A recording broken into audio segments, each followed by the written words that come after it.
trip. Na naman? Yes po ma'am, matatagalan daw po. Kaya na po ang breakfast. Ayaw kumain. Kahit konti lang po ma'am. Sige na po, para po makainom na po kayo ng gamot. Ayaw kumain. Gusto ko na bumalik sa kwarto. Tawagin mo yung magtutulong sa akin pabalik. Kahit po gatas lang ma'am. Ayaw ko nga. Sabi po ni ma'am, kailangan niyo po kumain. Hayaan niyo, wala naman sila pakialam sa akin, di ba? Hindi naman sila umuwi. Hayaan niyo, ayaw kumain. Babalik ako sa kwarto. Kahit konti lang subo po ma'am. Ayaw ko nga sabi, kumain. Let's start for the profile of the patient. So we have Mrs. Corazon Mondragon, a 80-year-old widowed female who live in Cabanatuan City. Her family is financially well off and can afford luxurious lifestyle. She has 5 children, in which 4 of her children are living with their own family in the States. Her daughter Jackie is the only one left in the Philippines to stay with her. However, she is mostly gone for business trip, which leaves Mrs. Mondragon in the care of caretaker and stay-at-home nurse. This family situation led to her loneliness and eventually depression. Due to her health condition and old age, she mostly isolated in her room and is often irritated and ill-tempered. She always refuses to do activities and of daily living and unable to do some basic activities and need assistance. Moreover, she is also suffering from arthritis, which makes it harder to move. According to the Center of Disease Control and Prevention, 1 to 5% of the general elderly population suffer from depression. Geriatric depression is a mental and emotional disorder which causes feeling of sadness and occasional blue moods that last for a long time. One of the best ways to evaluate health status of older adults is through functional assessment, which provide objective data that may indicate future decline or improvement in the health status, allowing the nurse to intervene appropriately. The 2 assessments that will be done to our patient, Mrs. Mondragon, is the CAT Index Independence in Activities of Daily Living. And the other one is the London Instrument Activities of Daily Living Scale. The CAT Index is the most appropriate instrument to assess functional status as measurement of the client's ability to perform activities of daily living independently. Clinicians typically use this tool to detect a problem in performing daily activities, to plan care accordingly. The index card, adequacy of performance, 6 function, which includes bathing, dressing, toileting, transferring, continence, and feeding. Clients are scored yes or no for independence in each of 6 functions. A score of 6 indicates full function, 4 indicates moderate impairment, and 2 or less indicates severe functional impairment.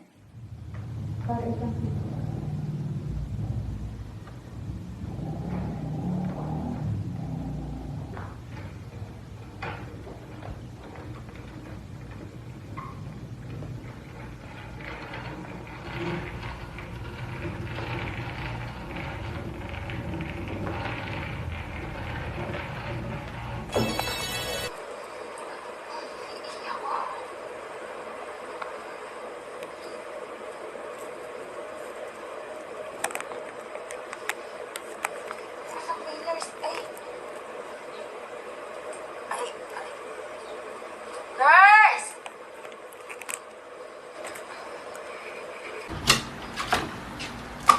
Yes po ma'am. Come here! Kanina pa ako tumatawag. Ang tagal mo. Naiihi na ako. Ay. Need niyo po ba ng assistance ma'am sa loob ng toilet? Yes. Alam mo naman. Oh.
Hello? Ay, Ma'am Jackie. Good afternoon po. Nandito po si Ma'am. Ma'am, may tawag po ngayon kay Ma'am Jackie. Oh. Hello? Ngayon? Oo, mauwi kami ngayon. Sige, ingat kayo ha. Sige, see you. Love you. Bye-bye. Nurse! Nurse? Yes po, ma'am. Dali mo ako sa bahay. Bilis, kaliguan mo ko. Uuwi daw si Jackie ngayon. Yes po, ma'am. Salamat po.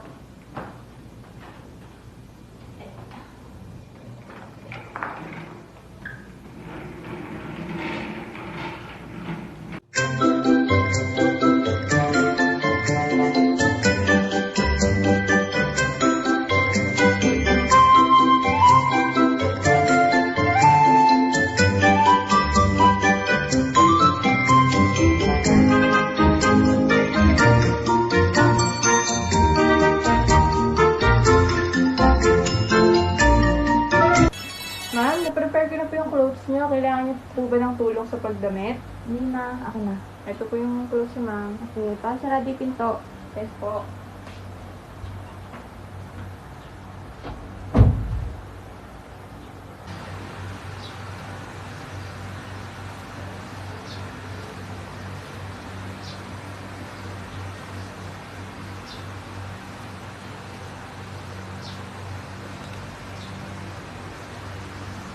Okay na.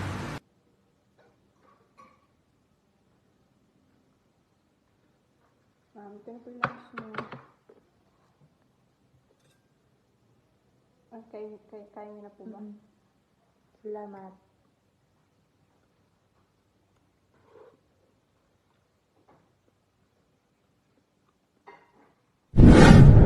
CARINO Index of Independent Activities in Daily Living. For batting, the patient scores 0 points. She needs help with batting more than one part of the body and needs help getting in and out of the shower. For the dressing, the patient scores 0 points, since she has assistance in preparing her clothes and getting dressed. For the toileting and transferring, the score for the both is 0. It is shown that the patient requires assistance in transferring to the toilet Mrs. Corazon and moving around the house. For the continence, the patient score 1. She exercised complete self-control over urination and defecation.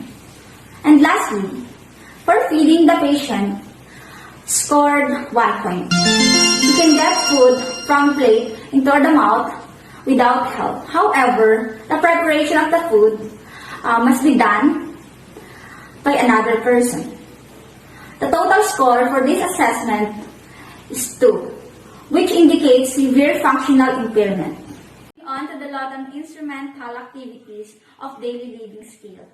This instrument is the most useful for identifying how a person is functional at the present time and to identify improvement or deterioration over time. There are 8 domains of function measured with the latent instrument. Women are scored on all 8 areas of function. Historically, for men and the areas of food preparation, housekeeping, laundering are excluded. Clients are scored accordingly to their highest level of functional.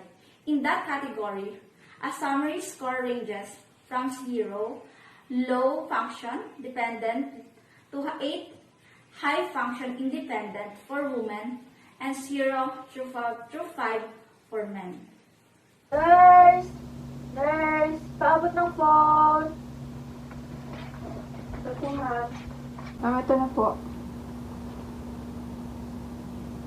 Ma'am, kaya niyo po bang mag-dial or gusto niyo po ako na po? Kaya ko.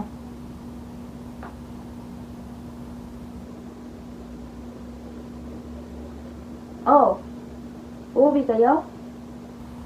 Sige. Okay. Ingat kayo. I love you. Nurse, pakisabi sa kasambahay, mag-grocery kayo ngayon, pauwi yung mom nyo, okay? Naintindihan mo ba? Yes po, ma'am. Sabihan ko po. Okay.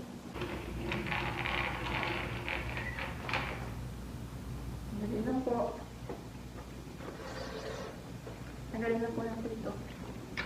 Ako po, isa lang, ma'am.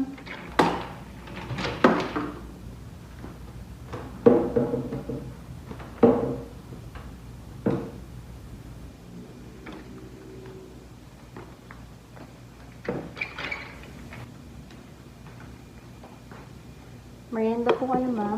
Ay, ma'am, may tumatawag po sa inyo. Hello? Oh, nasaan na kayo? Ba't di kayo matutuloy? Okay, sige. Okay, bye. Oh, alis mo yun, ayoko kumain. Tawagin mo yung nurse, babalik na ako sa ayoko kumain. Ma'am, sure po talaga kayo. Ayoko nga, di ba? Nurse! Yes Hatid po. mo na ako sa kwarto, ayoko kumain. Hatid mo ako sa kwarto. Sige po, ma'am. Dahan-dahan lang po.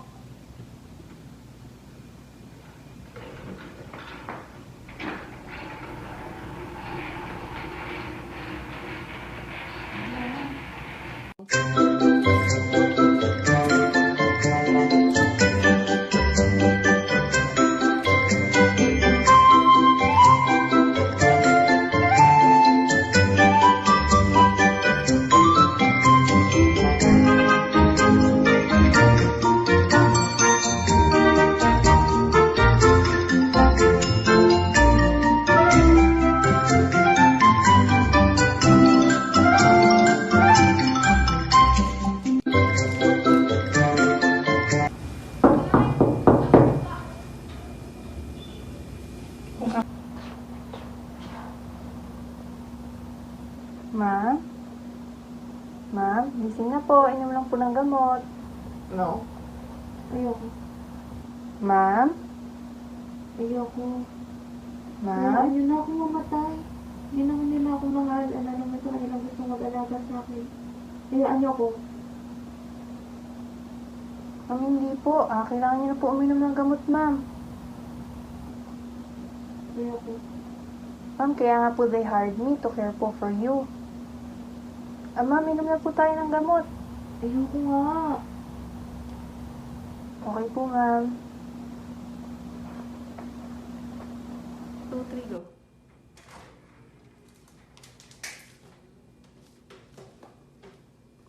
Mom? Mom, I'm home. Mom? O, bakit ka umuwi? Sorry na, Mom. Nag-extend kasi yung business trip. Pero I'm home now. Alis tayo later, okay? Mom. Gusto ko magpahinga, iwan mo ako. Sige, pahinga ka lang sa date na. I love you. Good afternoon, nurse. Kamusta naman nilagay dito sa bahay sa kalagay ni Mama? Good afternoon po. Si mami niyo po, irritable pa din po siya and she refused po to take her meds. And there are times po na ayaw niya kumain. Same pa din po, ma'am. Okay, I see. Siguro sa pagtanda na din talaga. Pero sana alagaan nyo na lang siya na mas mabuti. Mas maging patient na lang din kayo sa kanya. Since hindi ko nga siya maalagaan dahil kailangan ang daming business, yun. Yes po, ma'am. So, tungkol sa payment mo, papadala ko na lang sa'yo yung bayad. Tapos, if ever meron kailangan dito sa bahay, alam mo na may contact number ko. If meron siya kailangan ng mga test for sa hospital, ganon. Ano nyo na lang ako, message nyo na lang ako or call. Tapos wire ko na lang sa inyo yung money. Okay po. Thank you, ma'am. Thank you din. For the lot and instrumental activities of daily living scale, for each category, circle the item description that most closely resembles the client's highest functional level from 0 to 1. For category A, the ability to use telephone, the patient shown to dial a few well-known number, which gives her a score of 2. For the category B, shopping, the patient is unable to shop completely, which gives her a score of 4. This is due to her arthritis, which makes it hard for her to move. For the category C, food preparation, there is a caregiver that prepares and serves the food for the patient, which gives her a score of 4. For the category D and E, housekeeping and laundry, due to her age and health condition, and considering their status or social status, the patient does not do any housekeeping or laundry and this gives her a score of 5. For the category F, mode of transportation, Mrs. Corazon seldomly travel with an assistant using their own vehicles when required to go somewhere. That gives a score of 4. For the category G, responsibility for own medication. The patient is not capable of dispensing her own medication and must be prepared and served by another, so the score is 3.